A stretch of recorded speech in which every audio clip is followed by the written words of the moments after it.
kining kalipay, kining pagmaya,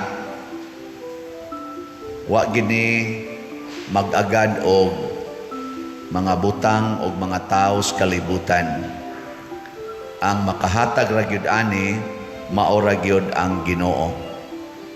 Wa gyoy butang way tao sa kalibutan nga makahatag niini. Mao na nga samtang nagpaabot ang mga tao nga moabot ng Ginoo, pag abot na gyud nga duol-duol na, naglipay na sila. Kay mahatag naman ang tinuod nga kalipay. Pananglitag mabuta ka karon, malipay ka dili. Pero tagaan kag $1 billion. Pero mabuta ka, malipay ka dili. Sige na lang, mabungol lang ka, mabungol. Tagaan kag 10 million pesos. Okay nimo? Mura mamog mga bungol. Sige, maamang ka, maamang. Maamang ba? Kanang di nakakasulti. Tagaan kag house and lot nga mo worth og mga 50 million pesos. Okay nimo dili? Sige, malamog dili. Sige, tagaan ka og $100 billion. Mabakol ka, din adjud ka kalakaw. Sugot mo dili? Tagaan ka og 100 pesos pero mo gwapa ka. Sagot dili. Sagot. Yeah. Sige, kamong mga tiwasonon. Kuhaan mog balay pero mabatanon ka. Kanang abtig na kay ka. Sagot dili. Istoryahe. Sugot pasabot ang makalipay di ay nato kanang mga butang og mga tao nga dili kabayran og kwarta. Mao na siya. Pananglitan kining atong pananaw, di-an gini kabayrag kwarta, nakadawat ta ani, wa man ta magbayad. Kining makasulti ta, makalihok, makadungog, naatay panglasa sa pagkaon, maka-feel ta inighikap nato, way gabayad ani para mahitabo ni. Unya kun madaot na ni siya, gastuhan natog maayo, di pa gyud mabalik sa iyang gitawag nato original gyud, kay di lagi kita maoy hinungdan ani. Mao na nga si Jesus pagpangutana gyud sa mga sinugo ni Juan, ingon siya, ikaw na ba ang Mesiyas? Pasabot ang maghahatag sa mga sa kaluwasan, sa kinabuhi. Ingon si Jesus, ako. Nya ingna na Juan, unsay inyong nakita? Ang mga buta nakakita, ang mga bungol nakadungog, wa gasto ikwarta ha.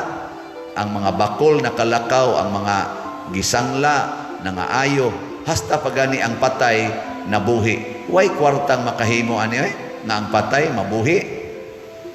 Guess why kanang imong tupad patya ingna kanang di amang ko daghang kwarta, patyon ti ka. Buhion ti kag balik.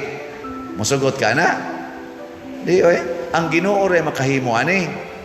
Mao na nga unsa nay buhaton, pasudla ang Ginoo, dawata ang Ginoo, malipay ka. Nindot kayo imong bation. Pasabot mao na ang kaluwasan, ang kalipay. Digilingi ay mong tupad. Ingna malipayon kas imo rong naong. Ika na pangatan ina kana imong naong ba nakalipay na nimo? Or pakapining na nalipay kas naong sa imong bana or sa imong asawa, inanalipay pa kana niya kun batan-o na na nalipay pa kas imong uyab niya og pare gani na nalipay pa kas naong sa madre. Ana ba niya og madre na nalipay pa kas naong sa pare niya moingon ka wan adyo ko malipay naong aning animal dako. Pasabot ana wa kay Ginoo, way Ginoo diha nimo ba? Na siya pasabot. Muna, pahinumduman kita nga mo welcome tas Ginoo. Matud pa sa unang pagbasa, inig-abot nas Ginoo maglukso tas manglukso tas kalipay. Mao gyapon gihisgutan tungod kay ang mga walog, ang mga disyerto mahimo na nga mga fruitful kaayo.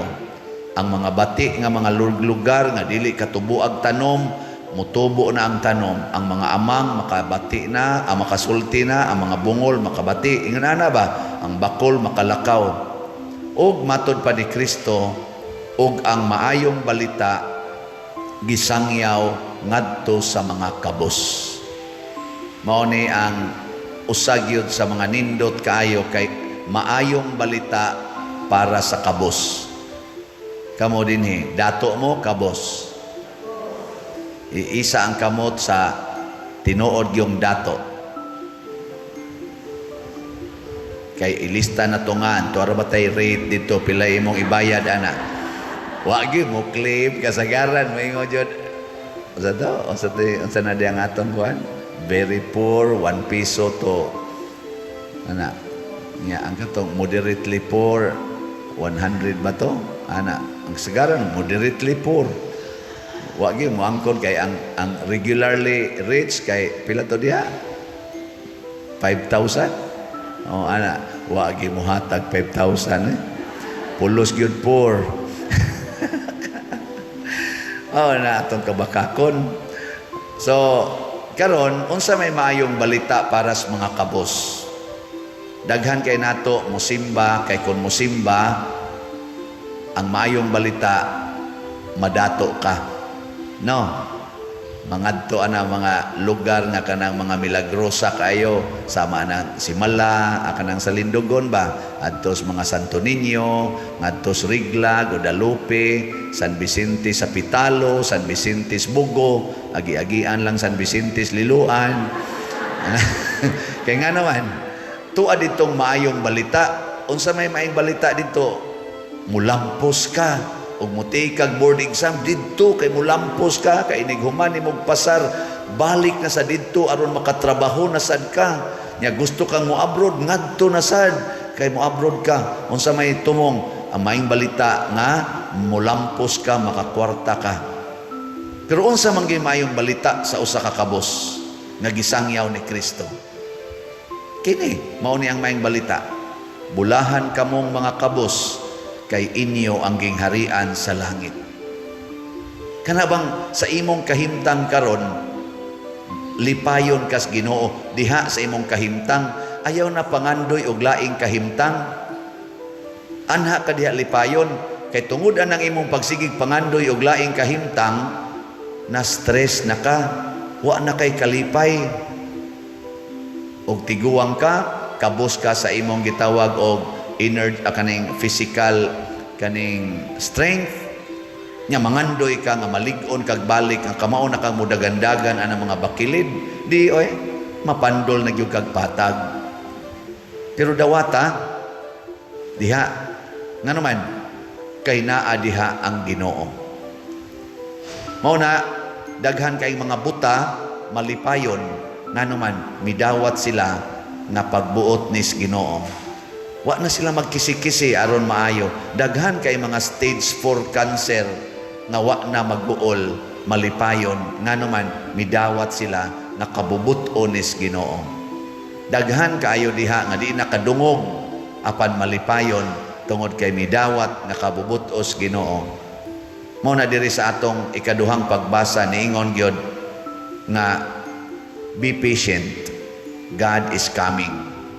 Maghila ka, ikabuta nimo, ikabakol nimo kay nakras ang motor, putol imong tiil, muhila ka, be patient. God will come. Unsaon man niya pag-abot? Lipayon kaniya sa imong mismong sitwasyon. Ako sa dihang gibuwagan ko ato kong uyab, hapit yung ko maghikog. Oh, patigin akong guula. Pero tungod ay ato, nakauyab na noong kog laing duha na sad. Ug wap ako buwagi, di unta ko katilaw atong duha. Sa dihang na-paralyze ang akong papa, purtigyo na kong hilak. Di na ko makaya. Gipunan pa gyud pagka-paralyze akong maguwang. Nakaingon ko, Lord, daog-daog na ning imo. Pero be patient. Tungod ato, wa ko na dayon og minyo. Nituyok na nung akong focus diri na noon ko sa pag-alagad sa Ginoo. Karon pari na, nindot na kaayo ang kolekta. Sige lang, paralyze lang mo diha, basta ako diri kolekta lang yun ko. Wa man ko magtuo, moabot ko ani, pero niagi ko ato. Nag-eskwela pa ko, perting lisura, sudan lagloy ag asin, kasagaran, suga na ko kandila, maglakaw kasagaran, sige pangarga na mutos mangga o guban pa. Pero be patient. Wa to kaabot siyag napo katuig dito na kos bangko nagtrabaho pag human ato. Awa na pangargag mangga. Ano, di na magsudan og loy ag asin. Nanay mga hiniwa, nanay mga kuan, di ba? Ay na may sweldo. Pero partis ang lisuras akong trabaho dito. Siging overtiway. Kapoy kay tanan ba? Taas kayong oras imo itrabaho, gamay ra kag sweldo. Sorry ha, sorry kayo. Kanang gamay na kog sweldo, gamay man sa gitinuod. Be patient. Ay lang yung kisi-kisi nga magsigreklamo. Tanawa, karon unsay nahitabo? Permi ng undertime. Pero overpaid. Nindot kayo. Ang Ginoo ra lagi mo usab, be patient. Naglagot ka ro sa imong bana kay nangabit, be patient. Awa, di ba sa sunod, malipay na kang magsigig hagwa sa ilang anak. Mingon dahil ka, nindot sa ni pagkahimo na. Lahi sa amo, dahil amo diri ay murag mubo makinig ilong, kanitaas-taas nig ilong yan. Malipay ka, diin man ka atog kalipay, gikas Ginoo, dili gikan sa kabit, dili sa gikan sa imong bana, ang imong pagdawat ng imo daing bana nangabit yun. Dawata, be patient. Kung ikaw sad bana nangabit imong asawa, magsige sa hagwa-hagwa unya sa imong sa bata ba, anak sa imong asawa gikas kabit, magsikag ingon, mura-mura magyug naong sa among parish priest. Ano ka na siya? Maudi ay kay magsige magunig simba kung asawa. Ano naliwat? Malingaw kay sa pariunon man siguro na kay puparihag naong sa parish priest. Ginaim, nindog na.